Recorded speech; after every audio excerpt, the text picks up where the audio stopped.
My name is Ivan Marks. The film you're about to see is authentic. It records the last 10 years, which has changed my life. I stumbled on something that I could not believe at first, but soon realized it had significance on me and everyone around me, which could not be ignored or underestimated. The Eskimos call the subject of my story Bushman. The Colville Indians of upstate Washington call him Sasquatch. The Hoopas of Northern California call him Oma. But right now, let's just call him Bigfoot.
This is my country.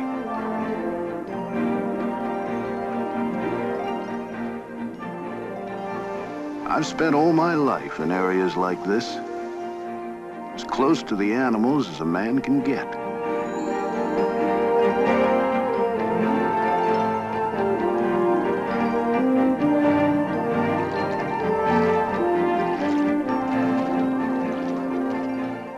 I built my home here. Bear Ranch. Of course, I'm prejudiced, but I think it's just about the prettiest place I've ever seen. Then there's Peggy. She's a rare woman. She's the only woman I know who'd put up with the animals I used to bring home, like those coyote pups, and raise them just like they were her own.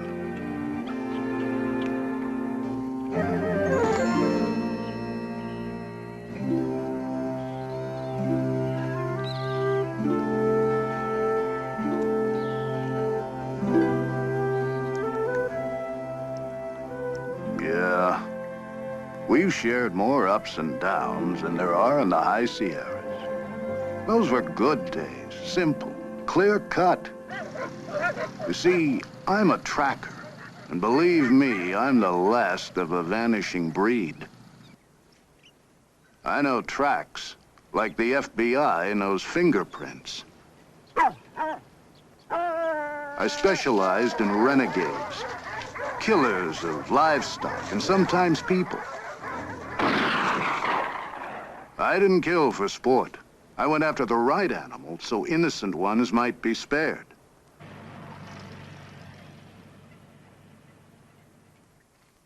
I learned trapping from my dad's shoulders back in Illinois.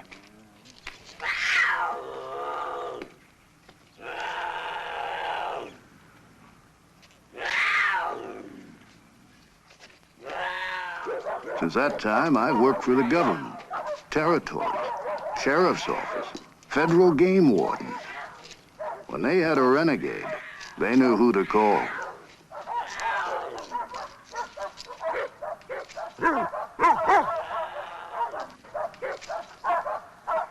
There was a time me and the dogs got called up all the way to Kodiak, Alaska. There'd been reports that Bear had been killing the cattle. Now I know Bear, and the Kodiak happens to be one of the most beautiful on God's earth. Takes a lot of grub to feed him. 9 feet tall, up to a ton in weight. No need for him to be killing cattle, though. He's as fine a fisherman as you'll ever see.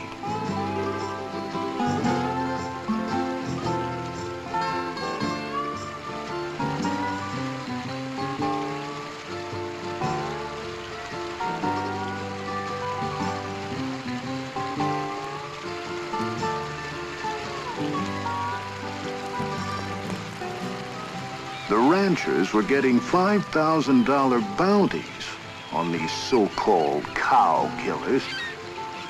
So I moved in to set things straight.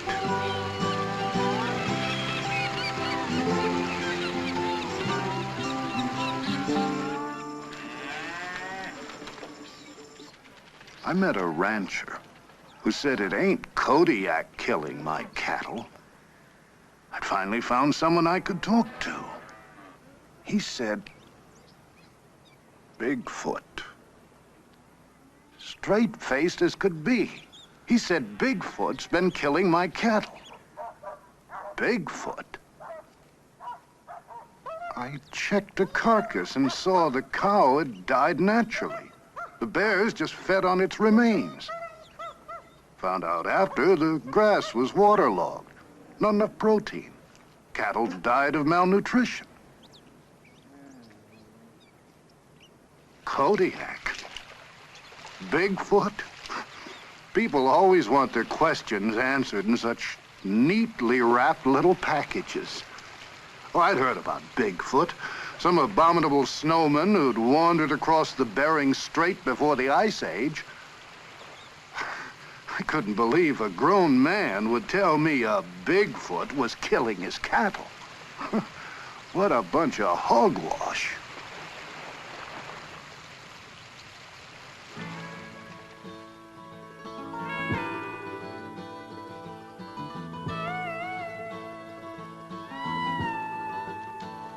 I didn't mind at all putting distance between me and those crazies in Alaska.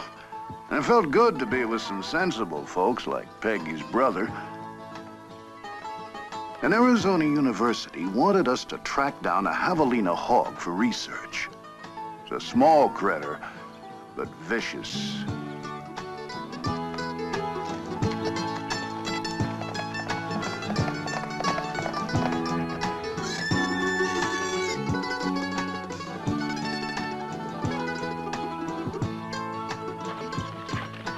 Well, I told my brother-in-law about the wild Bigfoot story at Kodiak, but he didn't respond as I'd expected. He said, "Don't be so quick to make judgments. There's something I want you to see." He took me to what Indians called the land of petrified wood.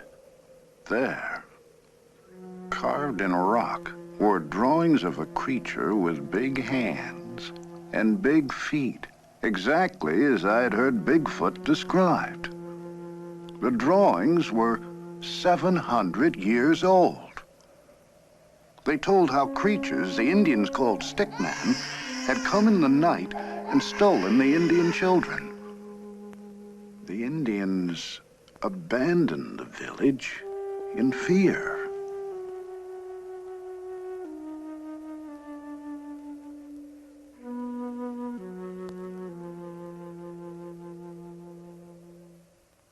First the ranchers, now my brother-in-law. My head was reeling with Bigfoot. But stories are just so many words. So I soon forgot about him, till I was up tracking a mountain lion. And I found these tracks. Now, they look much like human footprints, but they were 18 inches long, 6.5 across the ball of the foot, 5.5 at the heel. They were the hugest I'd ever seen. The tracks were so deep, they had to have been made by at least a 500-pound animal. And the hair, I couldn't identify it. The toe prints were spread around small rocks and dug into the earth, showing whatever made them could cover pretty rugged country. And the stride was enormous, 52 inches in length. Man's only 30. They were fakes. Somebody would have had to drag a pretty big machine over pretty rough country to make them, and they would have left their own tracks. I saw where a creature had stumbled.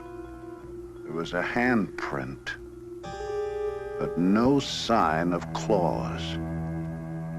They were so man-like. I was mystified, so I made plaster casts and sent them with the hair to a lab for analysis. Well, I tell you, I was glad to get home. Our pups were growing, and they didn't give us much time to think about everything that had happened.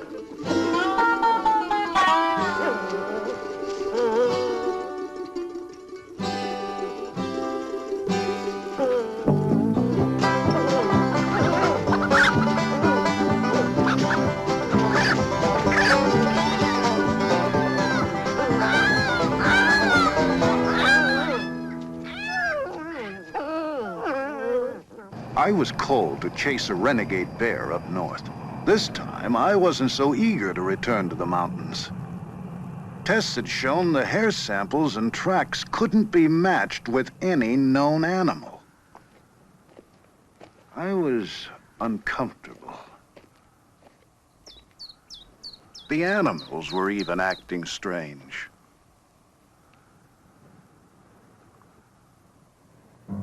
I soon found out why.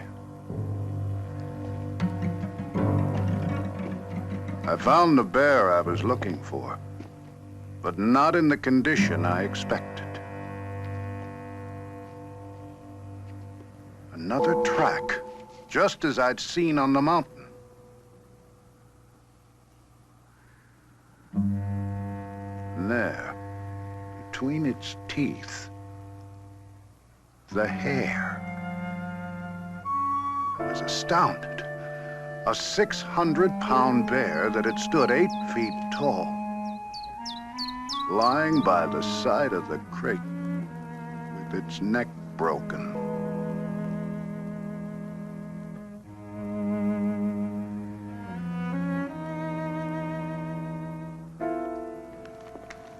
Now, I wanted to find out everything I could about Bigfoot. I advertised for any information or leads. You can't believe the number of stories people had to tell. My friends laughed at them all. Okay, I'd laugh too. But things were different now. I had to figure out what was fact and what was fiction. There were reports of creatures 12 feet tall, 800 pounds, that prowled on 2 feet. Now that's absurd, scientifically impossible. No creature that size or weight could even stand upright. And as for tracks, you can't imagine the number of kids I found running around the woods making plywood fakes. Tales of hunters being ripped apart, campers kidnapped and never heard of again. But 4 features all the reports shared were the dark hair, the domed head, the large footprints, and the glowing red eyes.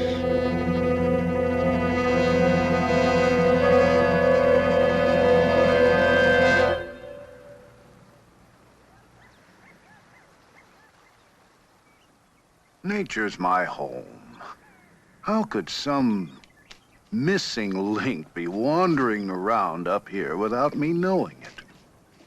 It was good to get back in the mountains and visit a couple of my pets.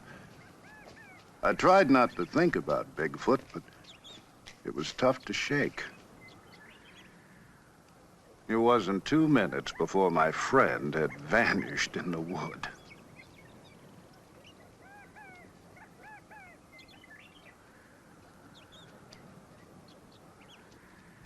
Well, I set out after him, but I couldn't find him anyplace.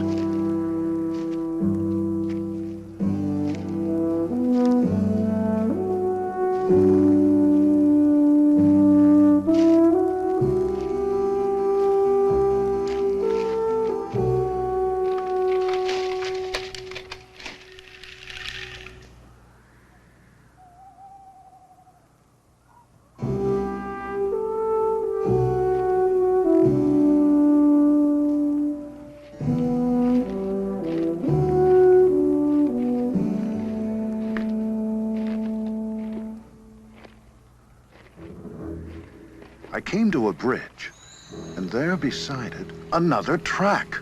Fresh.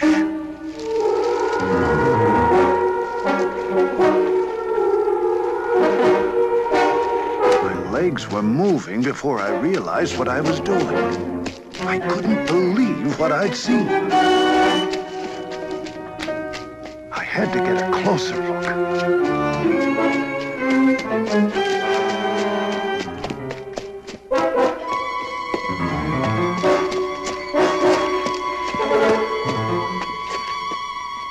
Nauseating, musky odor made it difficult to breathe. But I had to find out what I'd seen. It was getting dark. Time was growing short.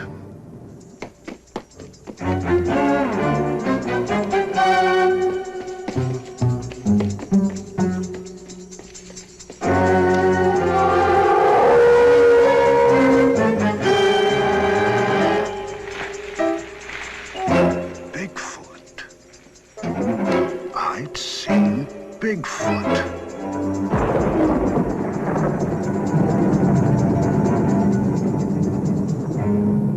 What the hell was I doing?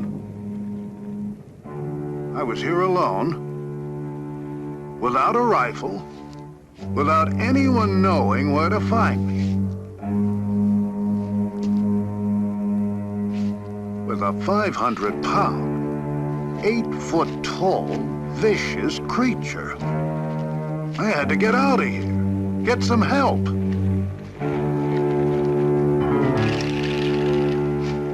I had to show people what I'd seen. The footprints.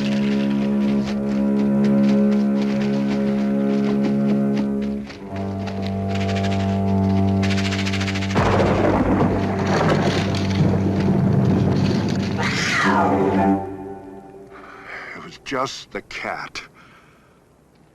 I'd never been so scared in my life.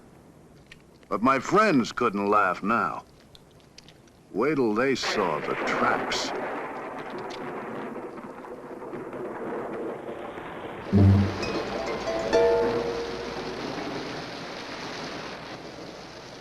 But the rain, it was just the cat. And washed the tracks away. Hurry, hurry, get your Bigfoot burger, 2 burgers. Now, people's attitudes towards Bigfoot made me mad. I'd seen it. Matter of fact, I felt I'd been singled out to find it.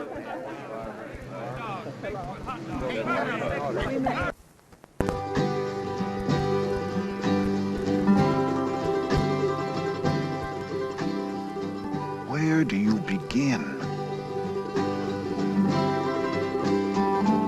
Jackson Hole, Wyoming. A suspicious set of tracks. I really thought I was onto something. Over 500 on the side of a mountain. The tracks are funny things. The smallest print can melt, freeze, get snowed over. And before you know it, it's gigantic. Here, the supposed Bigfoot was a little old coyote.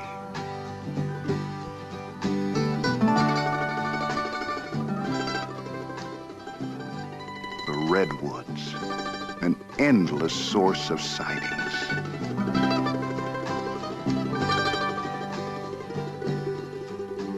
If this creature were here, where did it hide? I searched in the caves formed by the roots of the ancient trees.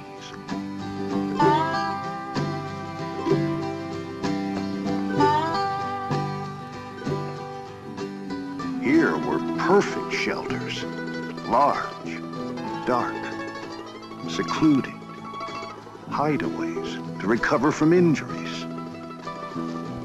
Refuge for many forest animals from the elements. Protected privacy when giving birth. Hundreds of tree caves, but no tracks, bones, or unusual droppings. No clues at all. I had to be wasting my time. But there was a statue carved in redwood. Its image was based on hundreds of sightings collected over the years. And it was exactly like the creature I had seen myself.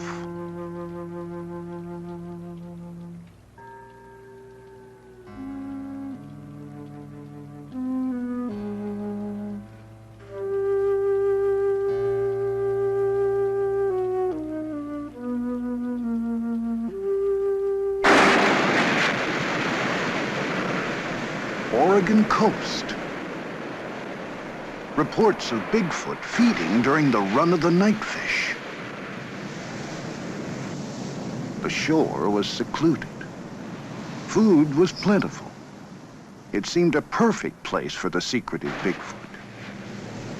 So I waited. You don't know what it is to wait till you've been a tracker.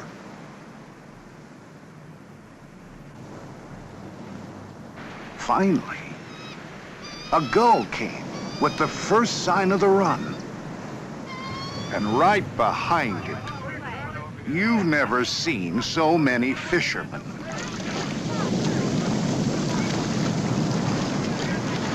My secluded beach turned into Coney Island. Only way Bigfoot could show up here was wearing swimming trunks. One bum steer after another. How was I supposed to know which lead to follow? I was running out of time, and I was running out of money. As we left, I felt like the waves were laughing at our backs.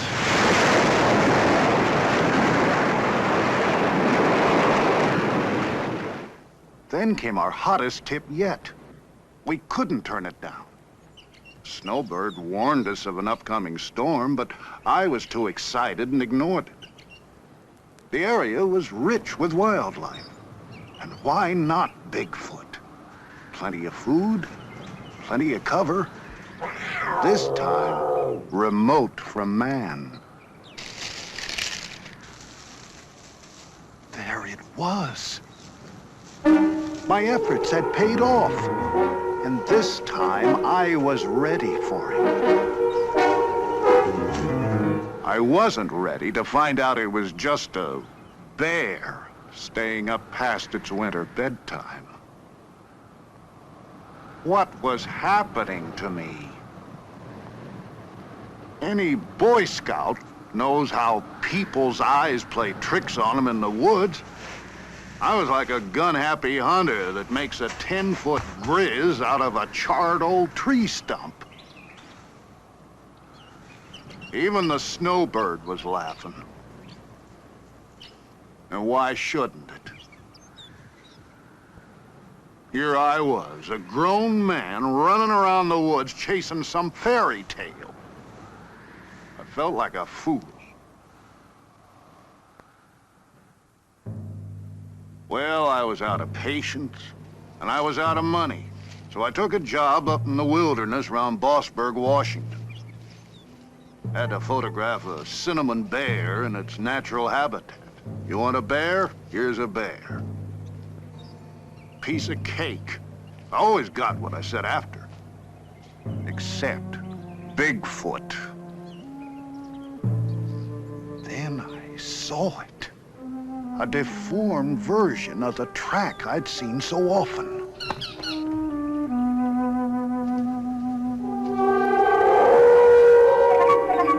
There it was. Finally, face to face with Bigfoot.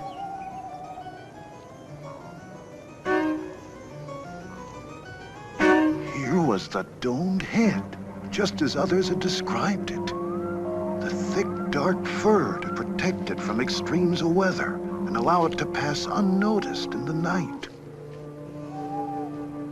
I saw it, photographed it.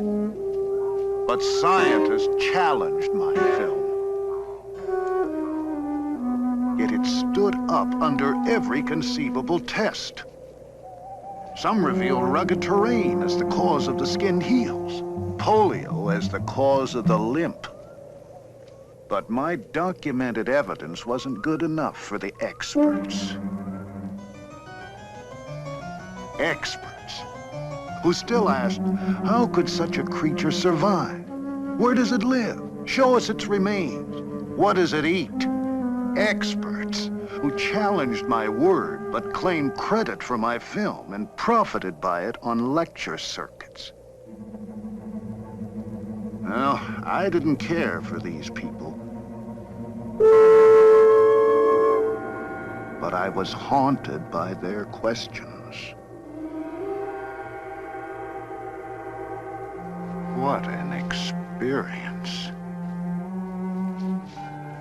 Now I had to start finding some answers. The creature's tracks disappeared at the edge of a beaver swamp.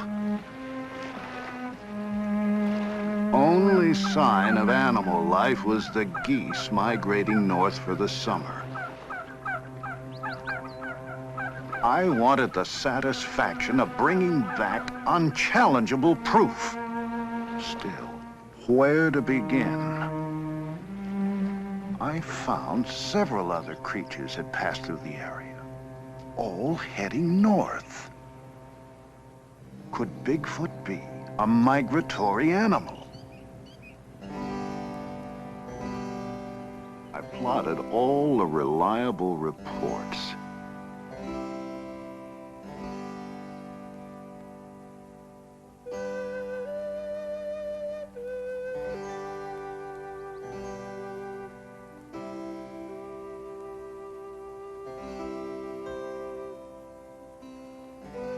There actually seemed to be a migratory pattern extended over thousands of miles.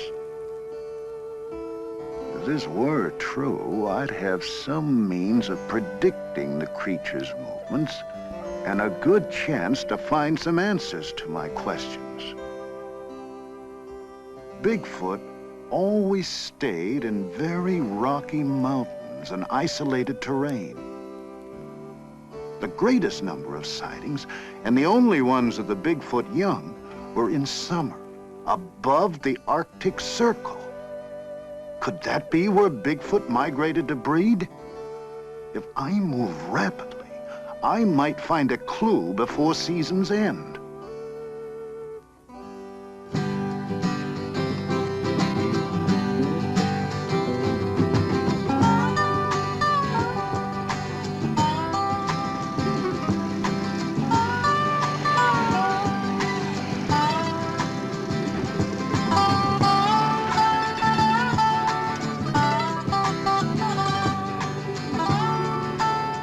Peg and I took our camera and planned to document every step we took. The lava beds, Modoc, California. If Bigfoot were a migratory animal, my theory had to hold up all along the way. A track, centuries old, preserved in the lava. My theory was working. But I wondered how Bigfoot survived the violent eruptions that brought the lava rock. As usual, nature provided me clues. I saw these two little ground squirrels so much in love they took no notice of me or the dangers around them.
The male's natural instincts drove him to cover.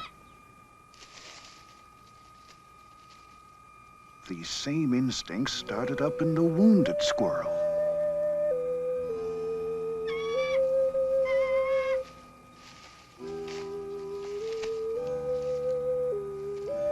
Nature was reminding me of her basic law, survival.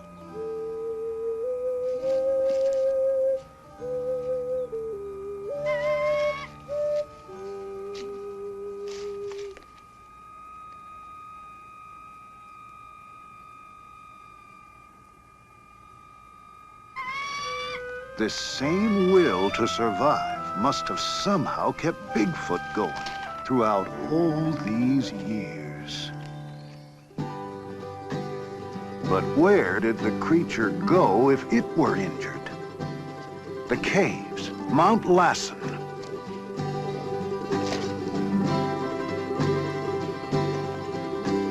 The Hat Creek Indians believed they were inhabited by an evil ape man. Now I was hot. Every step along the way brought me new clues. It was too late in the season to find the creature here now. But I'd soon catch up with him, above the Arctic Circle.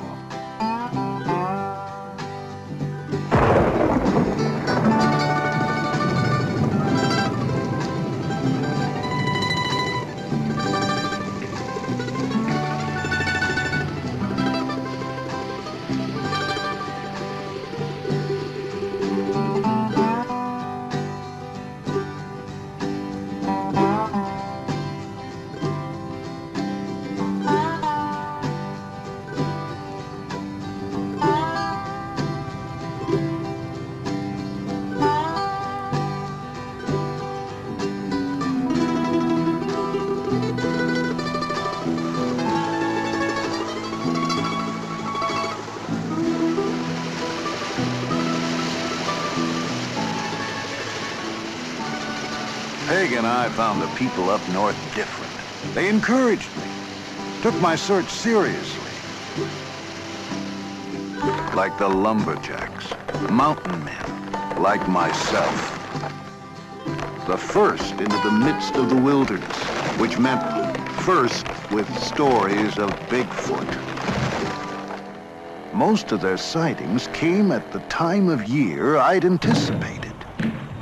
They were sure when Bigfoot passed because strange happenings followed in a nearby valley. Herds of goats come and perform a ritual suicide. Sure enough, the goats were there, looking as if they were grazing normally, but actually eating pounds of dirt. With one gulp of water, the earth turns to cement, and they die, lying in the shadow of Bigfoot, etched in rock 26 feet high, and the wolf, his only known traveling companion. What went on in this valley Bigfoot passed through went against all the natural laws of survival. I felt close to the adventurers who'd left their calling cards at Watson Lake as they crossed into the Yukon, and even closer to those who'd made a similar journey at the turn of the century. Folks who set out after something they didn't know where to find, but knew was out there someplace. With so many pouring into the Yukon during the gold rush, it's no surprise there'd be such a rich source of stories about Bigfoot.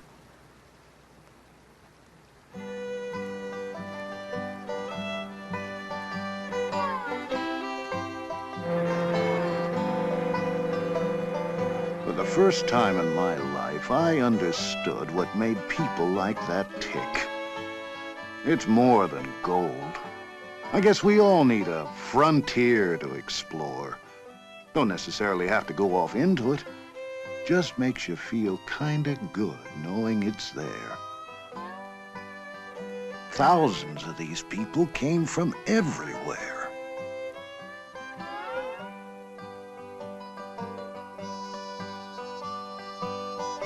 Tent cities sprung up where no man had ever even walked. If Bigfoot came here to keep clear of man, its seclusion didn't last for long. Such a rich source of information had to bring new leads. Sure enough, an old miner's story told how the glaciers up there were the burial grounds of the Bigfoot. That would explain why there were no remains. The creatures carried their dead over thousands of miles just to deposit them in crevices that opened up in the spring thaw. Can you imagine?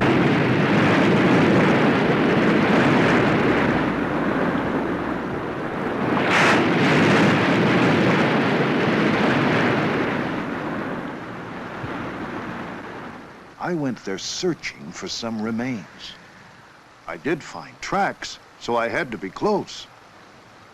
I found bones that told many different stories, but none of Bigfoot. The constant movement of the glaciers could either crush the remains or wash them to the sea.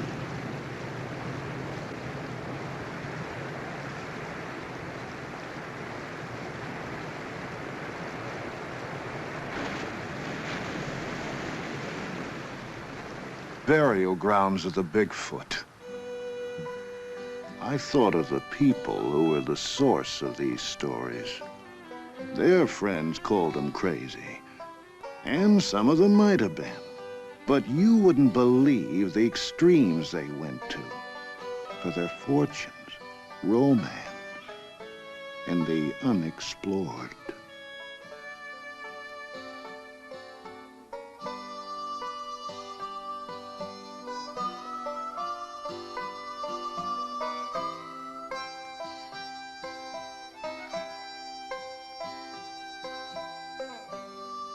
I guess it wasn't so tough to believe Bigfoot could have gone to similar extremes for a far more instinctive, basic drive, as burying his dead.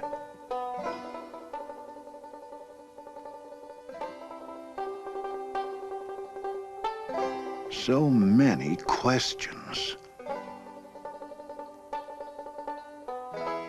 Well, I sure understood what drove those miners as they sailed up the river in pursuit of gold. For I'd soon ride the same river in pursuit of Bigfoot. The miners were gone now, but I knew Bigfoot had to still be around. The frequency of current sightings meant he'd somehow survive the diseases the white man brought into the wilds. The tuberculosis, measles,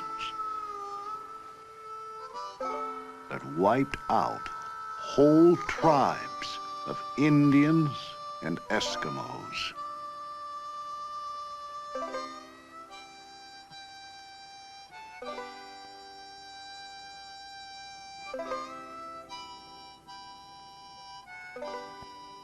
He'd even survived the violence reaching out from the boomtowns.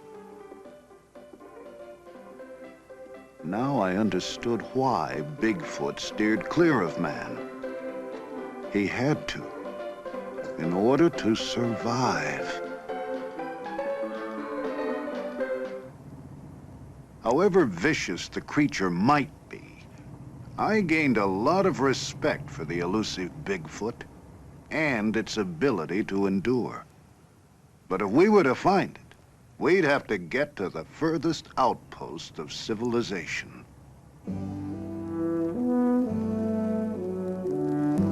When we ran out of road, we saw the remnants of the old pioneers giving way to the machinery of the new. Thousands were now pouring back up to the new gold rush for the black gold, oil. How much longer could Bigfoot avoid all these people? Where would he go next? I gambled on him heading north.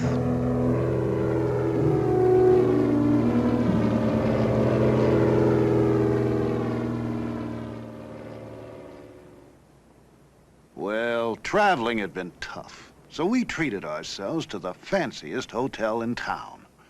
There, Yukon Frida. Her sketches were based on recent sightings and descriptions of Bigfoot from that very area.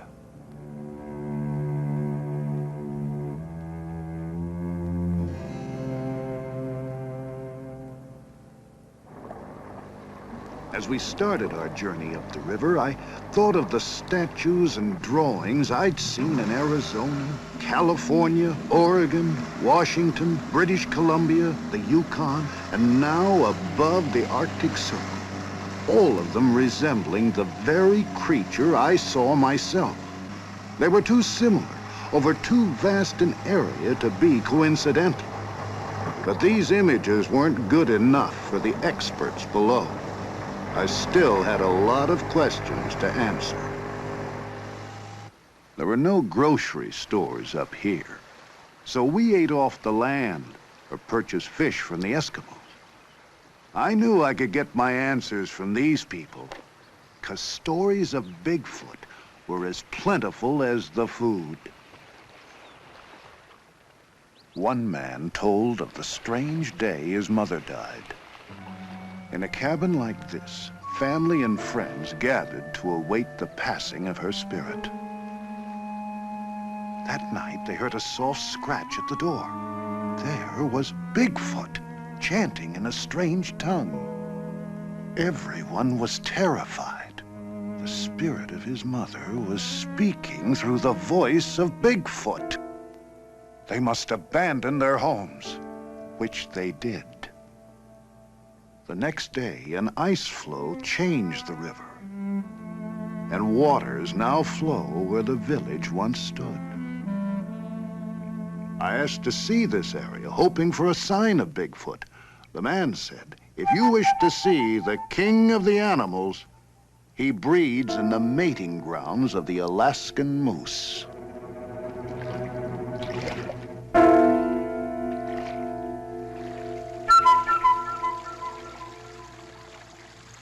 The moose came, as if a sign, reaffirming the man's words.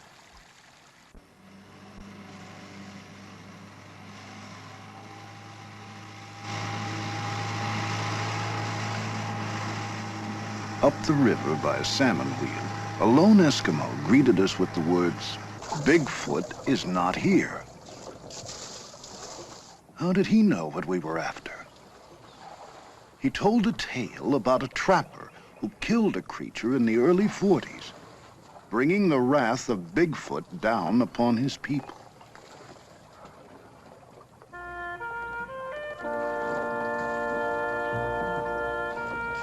He said, one night I was caught out on the trail with only a few minutes of twilight left. The lights began to shine in the sky. They were bright.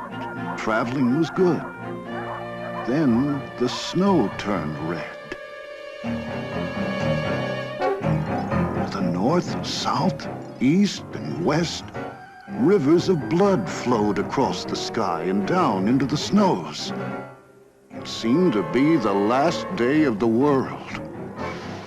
Bigfoot was punishing us for bringing it sorrow. But then, the good white light rose from the north. What followed was a battle of 1,000 warriors.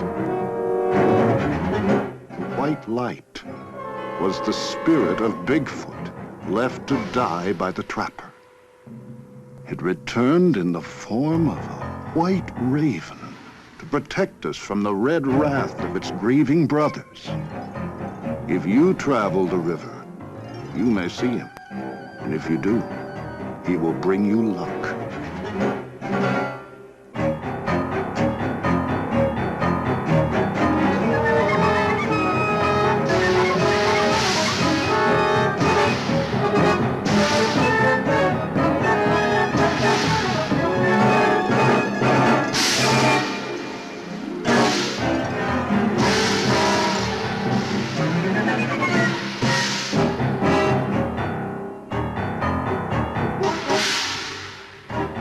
Then the native gasped, pointing to a bird soaring above us.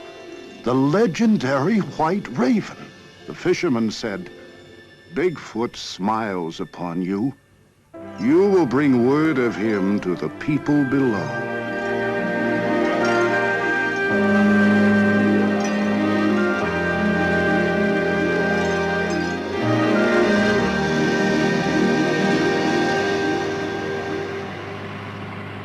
My mind was reeling. At the next village, the natives were waiting for us. They had heard about the white raven and wanted to show us their secret, sacred figure. Here it was again. They told us how Bigfoot was their friend. Their friend? How did they think such a violent creature could be their friend? They told how Bigfoot carried the bodies of men killed or lost in the Arctic winter to the edge of the nearest village to be buried by their own kind. When I asked where I could make contact with their friend, they said, "In the land of shining eyes." But they warned me not to violate Bigfoot's domain. I reminded them of the white raven. So they taught me a chant to sing on the night of the full moon and promised I would see the glowing eyes of Bigfoot.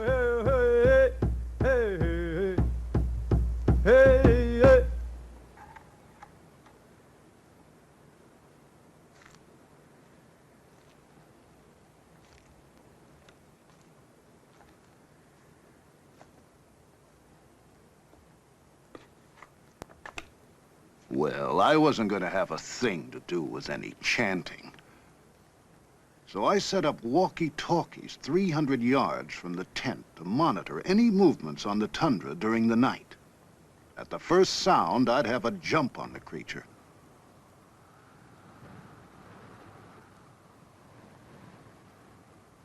Then the wait. The land was lush with vegetation. Perfect feeding ground. Berries, lichen, gnats, bugs, millions of fish. Not just a land of ice and snow. I understood why Bigfoot and so many animals flocked to the Arctic to breed and raise their young.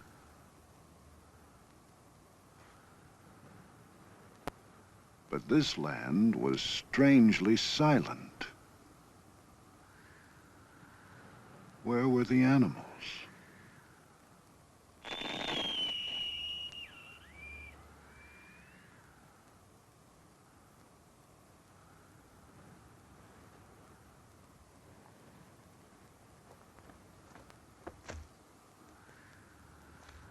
My transmitter had been thrown 15 feet. And the tundra held no tracks. Days passed. I felt like a fool, but now I'd go to any ends to conjure up the creature.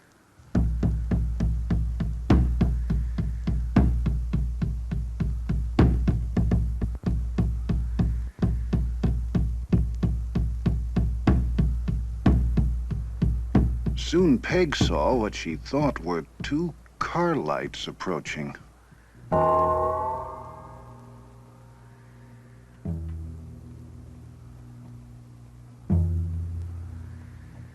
I was caught in the darkness, but Peg guided me toward the lights. I had to find out what it was. Then we realized they were the shining eyes. This time, I couldn't let Bigfoot escape.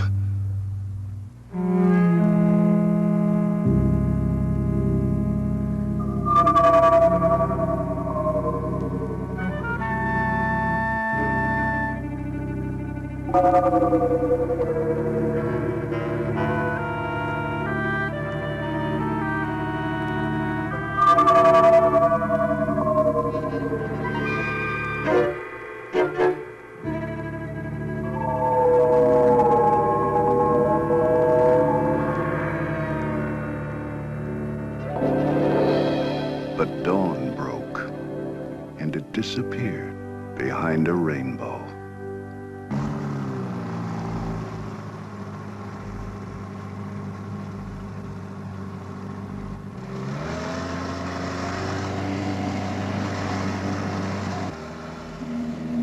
This was the dome coming apart at the seams. Here I was, an experienced mountain man all my life, acting like a spooked tenderfoot. I still had 1,000 questions, and so few answers. I couldn't concentrate. My head was spinning with tall tales and folklore. I no longer knew what to believe. I had to get away from the others and be by myself.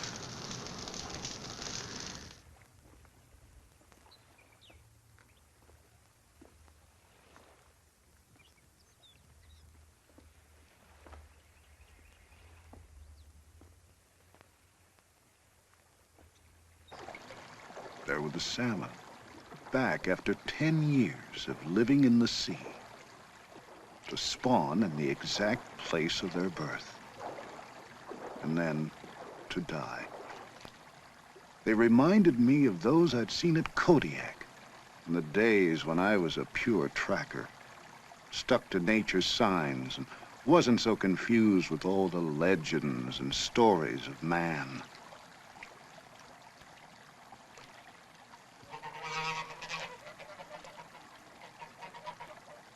And there were geese.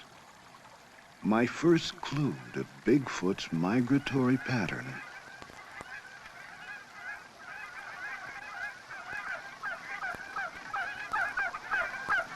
I began to feel close to nature again. I knew that's where I'd find the answers to my questions. And the caribou. The shining eyes. Scratching velvet off their antlers release swamp gas from the tundra to glow in the night.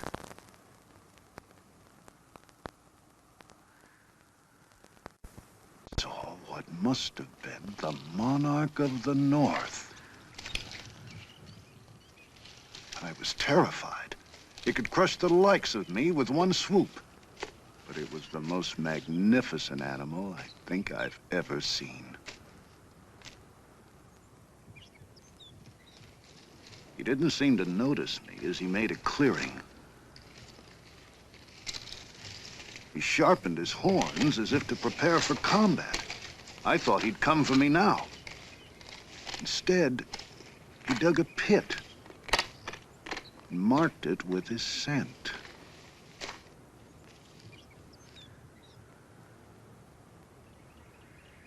This attracted cows from all over the area and seemed to warn other bulls to keep away.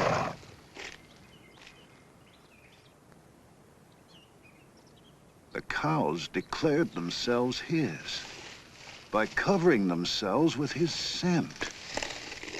I'd made it. The mating grounds of the Alaskan moose, where no man had ever been before. And possibly the breeding grounds of Bigfoot. Some young bulls seemed a little overeager and found the monarch defending his territory against all intruders, while others waited for the right moment to move in.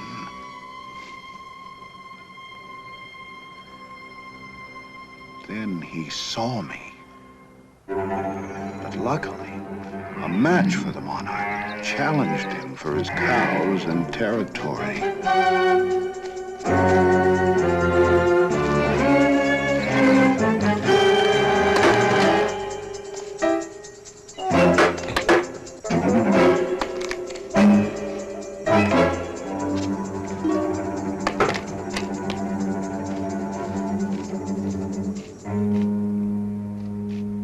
Those who'd waited now moved in. While the bulls were fighting, nature made sure there'd be a good crop of calves come spring.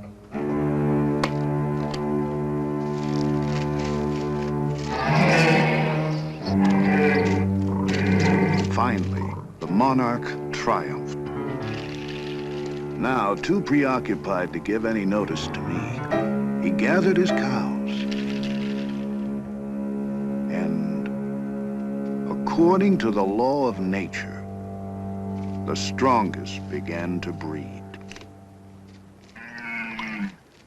I was deeply moved by what I'd seen, but still, no sign of Bigfoot.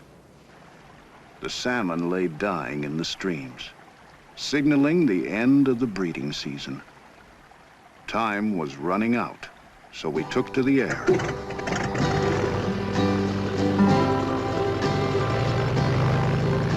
The Arctic winter could close us in at any moment, so we had to move fast. Why couldn't I find this creature? Was my theory wrong? When I saw the expanse of space below, I laughed. Anything could be out there. They'd found Stone Age men in New Zealand. There were prehistoric fish being pulled out of the Persian Sea. My God, a primitive man walked out of the mountains 70 miles from the capital of California.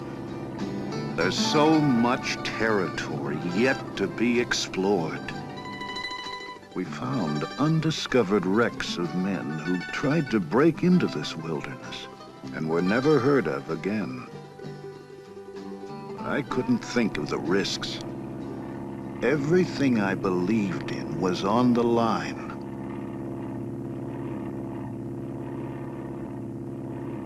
Suddenly, the pilot whipped around. There he was, a young Bigfoot, frozen like a tree.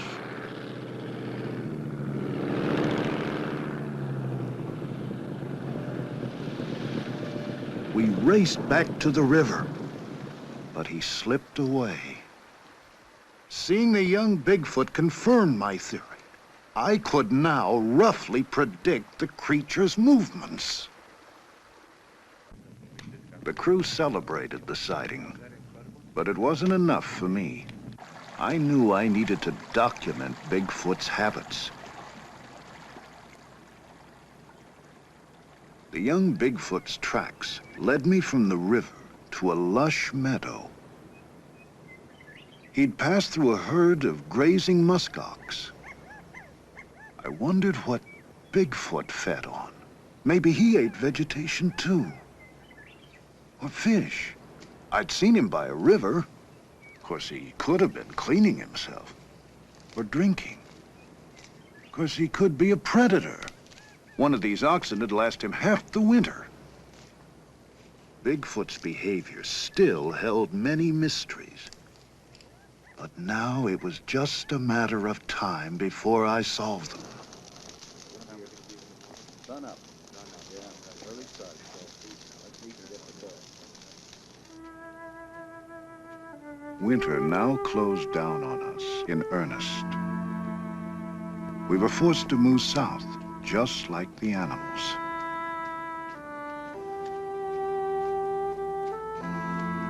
The caribou gathered for their migration.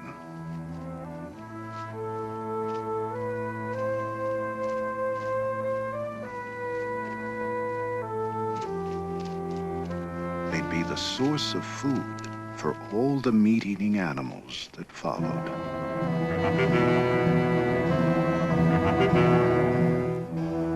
If Bigfoot were a meat-eater, he'd feed on caribou too. If I could prove that he did, I'd have a clue to the place he held in nature. If I could film it, I'd have the kind of documentation the experts demanded. Whatever his habits, I knew the road would be paved with danger.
devastated by the slaughter of the caribou. I kept thinking of Bigfoot and its migration. It had to be protected. It could be wiped out before I had a chance to study it. But how could I get protection for something so few believed existed? I needed that unchallengeable proof I'd first set out for. There was no sign of Bigfoot with the caribou. It must eat vegetation or fish. The perfect place. Beaver Swamp in the spring.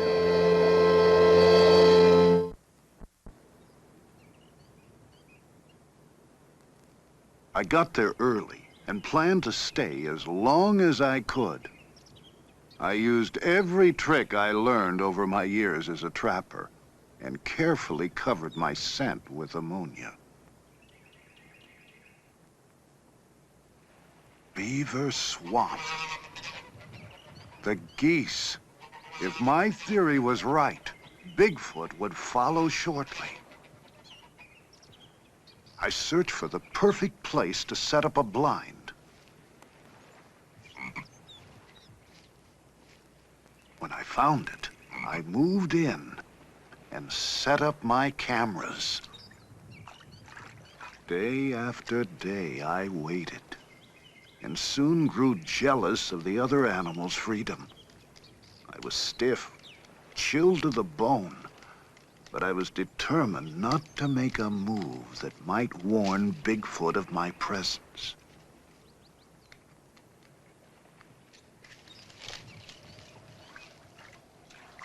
What if he didn't come?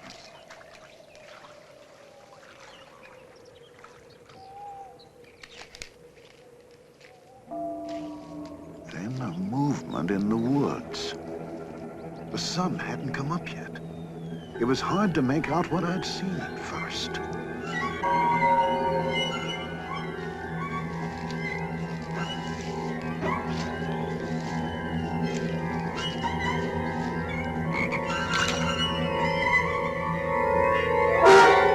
There he was, Bigfoot, standing no more than 100 yards from my blind.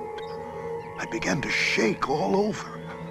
I could barely keep hold of my camera. He was awesome.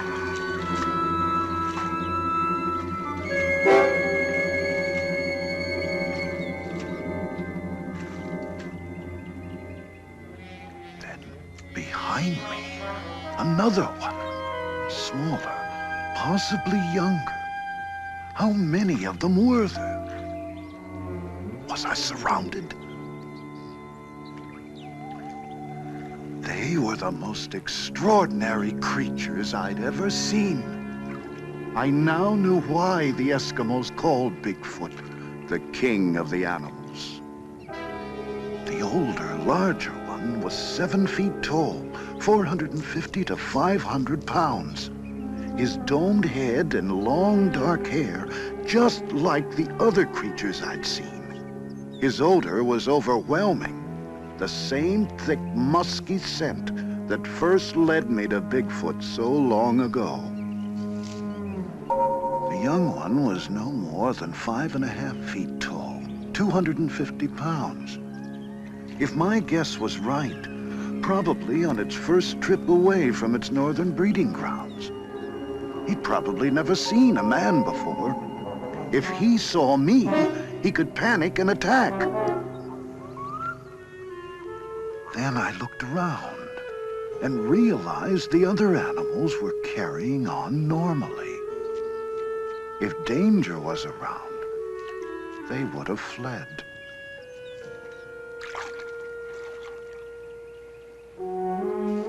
Just as the Eskimos had said, Bigfoot is a benevolent creature.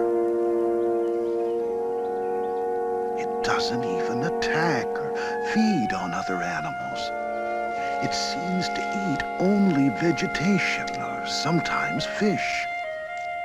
Here it was before me, pulling up the tender swamp grass with its hands. Remarkable huge hands that seem capable of grasping, scooping up drinking water, and splashing to rid itself of parasites. I'd done it. Here I was again with Bigfoot. Unchallengeable proof my theory had worked. It is a migratory animal, and I now have the documentation of its habits I needed. Now we can begin to understand the place this creature holds in nature.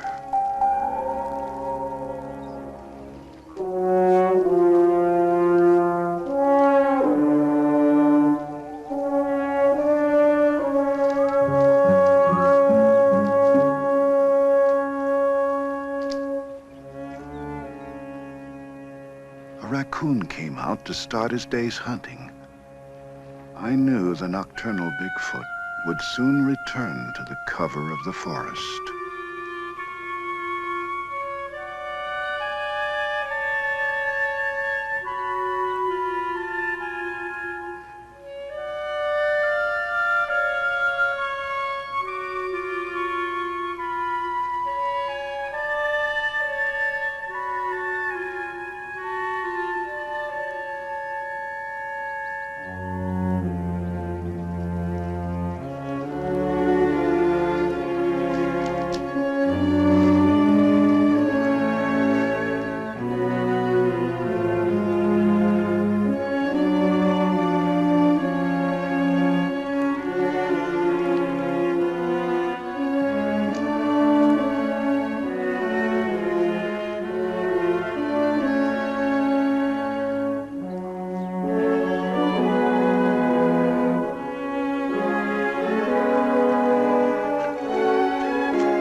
I once again said goodbye to this mysterious creature that has somehow outlived its natural role, endured the tests of time, now left to wander the land elusively with a strange will to survive.